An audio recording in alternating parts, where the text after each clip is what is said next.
Okay, yes, tugiye kureba uburyo ushobora guhuza telefone yawe ndetse na mashini.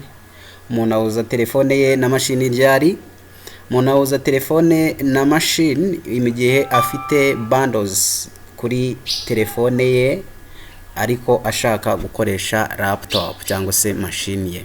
Bivuga ngo ni ibintu byoroshye ariko ku rundi ruhande bisa n'ibigoye. Ukuvuga ngo uko bigenda rero kurikira izi step zikurikira. Step ya mbere reka tuyishyiremo tubereke murebe. Ukuvuga ngo step ya mbere ufata telefone yawe, birumvikana igomba kuba ifunguye. Hanyuma telefone yawe iyo umaze kuyifungura ifunguye, ufata urutoki rwawe ukarushyira muri screen, hanyuma ahagana hehe, ahagana hejuru, hanyuma ukanyereza umanura. Nuvuga ngo iyo umaze kunyereza umanura urabona utu tuntu dutandukanye murimo muratubona, harimo n'utundi tuntu wenda mutariho kubona mwe kuri telefone zanyu, wenda two twesitayemo. Hanyuma utwo tuntu twose rero ntabwo twitaho, tugiye kureba utwo witaho. Icya mbere urabanza ukareba akantu bita data connection. Data connection, where is it? Data connection here, it isn't it. Hano nta ihangi hano, iyi hano data connection. Ureba hano hantu hari utuntu tubiri, hanyuma ukahakanda hagafunguka. No kuvuga ngo iyo ukanzeho hahindura ibara haba umweru, akantu kose ukanzemo gahindura ibara kakaba umweru. Hano ntabwo twakanzemo ariko wowe kandamo urabibona. Hanyuma ubwo ni uburyo bwa mbere. Hanyuma kandi kantu witaho uragenda ukareba akantu kitwa switch data sim card. Bivuga ngo switch data sim card, it is here, nk'akangaka kari hano ahangaha. Hanyuma ugomba kureba niba urugero ushobora kuba ufite sim card ebyiri muri telefone yawe ariko ari ushaka guconnecta. Niba ari sim card ya mbere ubwo urakandaho, niba ari sim card ya kabiri ubwo urakandaho. Cyangombwa no kubona sim card wifuza cyangwa se sim card ufite ama bundles cyangwa se ufite ama unite ariyo iri connecte. Bivuga ibyo iyo birangiye rero uragenda ukareba kandi kantu bita hotspot murimo murayibona ngiyi hano. Hanyuma muri hotspot naho rero ukandamo. Nuvuga ngo hotspot ni iki? Nuguhuza. Nuvuga ngo nuguhuza bando ziri ku telefone yawe ndetse n'abandi bantu. Urugero ushobora no kutahuza na mashini ahubwo ugaconnecta n'iki n'abandi. Iyi hotspot rero ikoreshwa mu gihe ugiye guconnecta ahandi hantu, ugiye guconnecta telefone yawe n'ahandi hantu, cyangwa se ugiye gusharinga internet n'abandi bantu ariko bivuye kuri wowe. Hanyuma ibyo birangiye umaze gukanda kuri hotspot, nk'ubu natwe twakanzeho, where is it? Hotspot, it is here. Hotspot urabona twakanzeho. Muri hotspot yukanzeho bihindura ibara. Hano hirya urabona byari ahangaha hotspot yacu yari ikiri umweru, ari ikiri umukara, murimo murabibona. Ariko iyo wamaze gukandaho muri hotspot ihinduka iki? Umweru. Okay, urabona hano hakonekise sim card yacu ya kabiri na hotspot iriho, ndetse na data connection nabyo n'umweru muri twa tuntu tubiri twabonye hano. Biri hehe? Muri twa tuntu tubiri twa sim card mwabonye. Where is it? Ngibi ahangaha. Hano twe ntago twakanzeho, kuri iyi foto ntago bigaragara ko twakanzeho, ariko wowe nukandaho birahindura ibara bibe umweru. Okay, hanyuma rero ibyo birangiye ubona umaze gukanda kuri data connection, umaze gukanda kuri sim card ushaka iriho bando ushaka ko uraza gukoresha, wamaze no gukanda kuri hotspot, wabonye ko hotspot yawe yatangiye gukora, uraza hanyuma ugasubira muri telefone yawe ukajya muri application cyangwa se muri izi icon zawe ziri muri screen ya telefone. Icon zini n'utu tuntu tudufoda tugiye dutandukanye turi kuri screen. Hanyuma ukareba ukamanuka ukareba programme ya setting. Buri telefone igira setting. Iyo umaze kureba programme ya setting hanyuma ukandamo muri setting. Wamara gukandamo muri setting, reka nanjye mbishake dukore tubibona. Setting, it is here, nanjye nayibonye. Ukanda muri network, cyangwa se internet ugakandamo. Uvuga ngo wayibonye, nanjye nayibonye. Hanyuma hari ahantu uhita ubona handitseho wifi.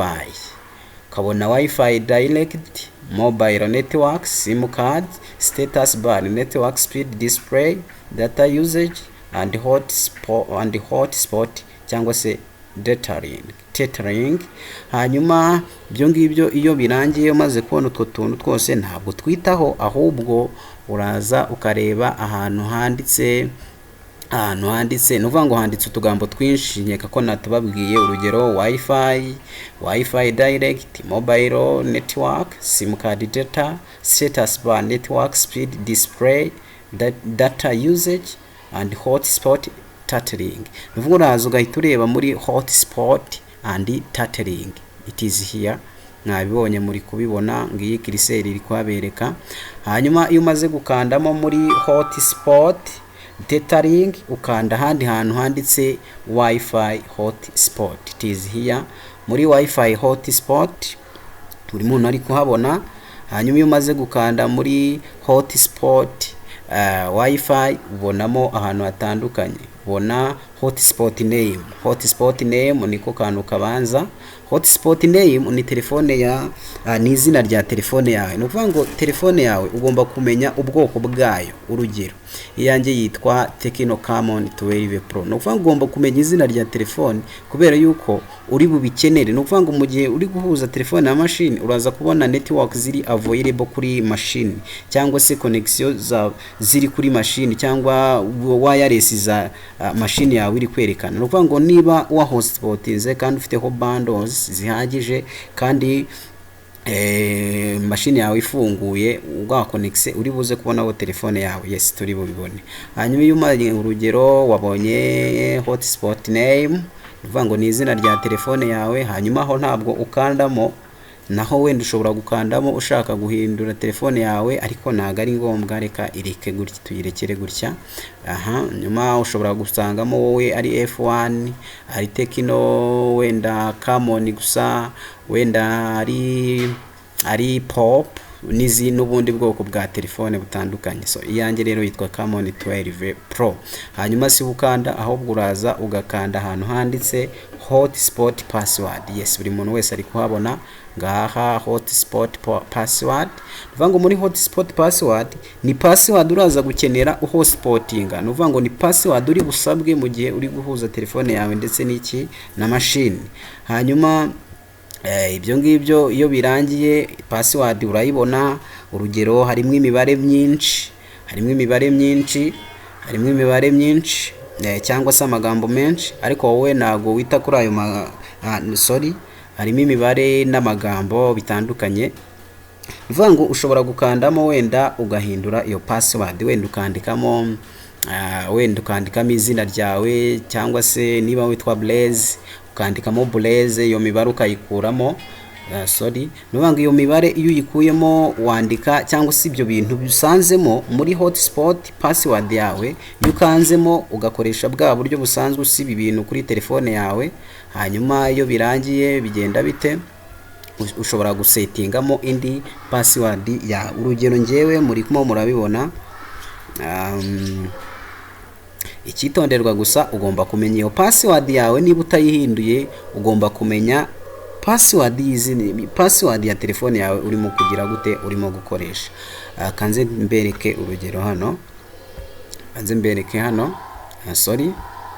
hanyuma ndizera ko buri muntu wese yabonyemo yakanze muri hotspot akabona password ya telefone ye ari buze kuyikenera. Bivuga ngo password yawe ugomba kuyikenera, cyangwa se ushobora kuyihindura mu rwego rwo gufata vuba iyo password yawe. Nabivuze ntushobora gusangamo imibare itandukanye cyangwa se amagambo atandukanye, ariko ayo magambo biremewe kuyahindura. Ushobora kuyahindura ukanze uburyo usanzwe usiba kuri telefone yawe, hanyuma ugasetingamo indi password ugira gute wifuza. Yes, ni ngombwa rero gufata password kuko turi buze kuyikenera.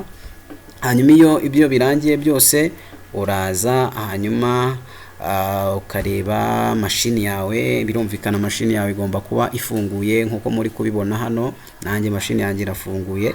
Bivuga ngo machine yanjye irafunguye. Uraza hasi muri screen yawe, muri kuhabona hahandi screen yawe ibitangirira here this space this space ya muri kuhabona. Hanyuma uza hano iburyo, uzi iburyo bwa mashini ya muri kuhabona. Hano hari utuntu dutatu tuba duhari, bivuga ngo hari akumuriro, hari volume ndetse n'utundi n'isaha murimo murabibona. Hanyuma wowe rero ukandamo aha hantu muri aka kantu muri kukabona, cyangwa se ugakandamo hano ukareba utuntu tuba turi hidden. Hanyuma iyo umaze gukakandamo uraza ugahita ubona ahantu handitse wifi cyangwa se network internet setting. Ni ukuvuga ngo umuntu akanda aha hantu ryari, umuntu akanda kuri aka kantu cyangwa se ajya gushaka utundi tuntu turi hidden ryari, mu gihe ashaka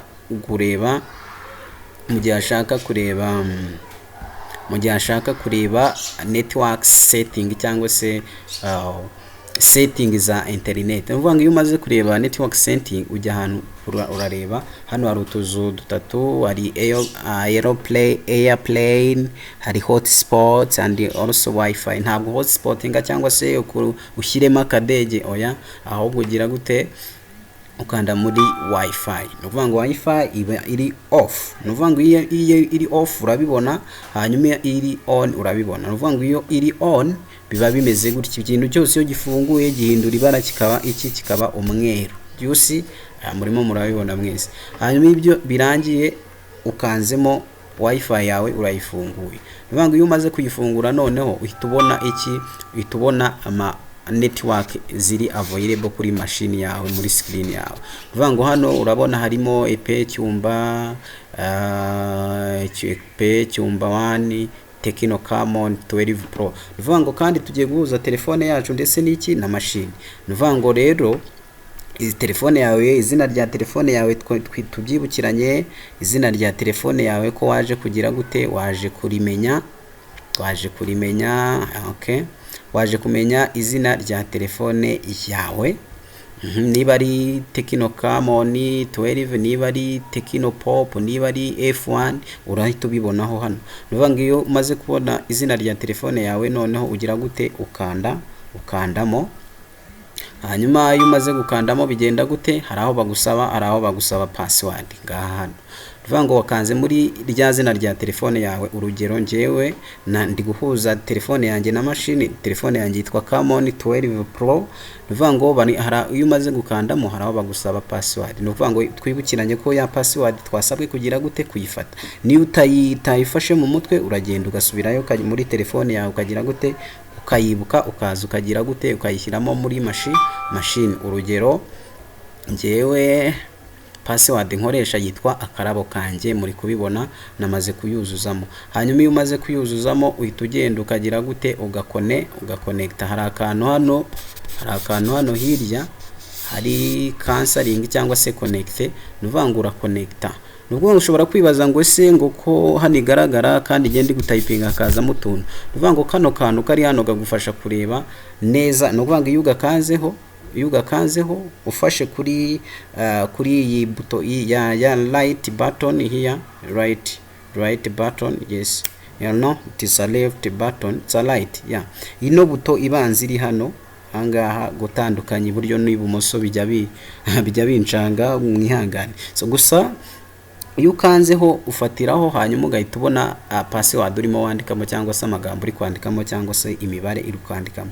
Bivuga ngo iyo usanze bihura na ya password yawe ukoresha muri telefone cyangwa se ya password twabonye setinze muri telefone, uhita ukanda ahantu hari connecte. Bivuga ngo iyo umaze guconnectinga rero biba birangiye, uba uhuje telefone yawe ndetse n'iki na machine.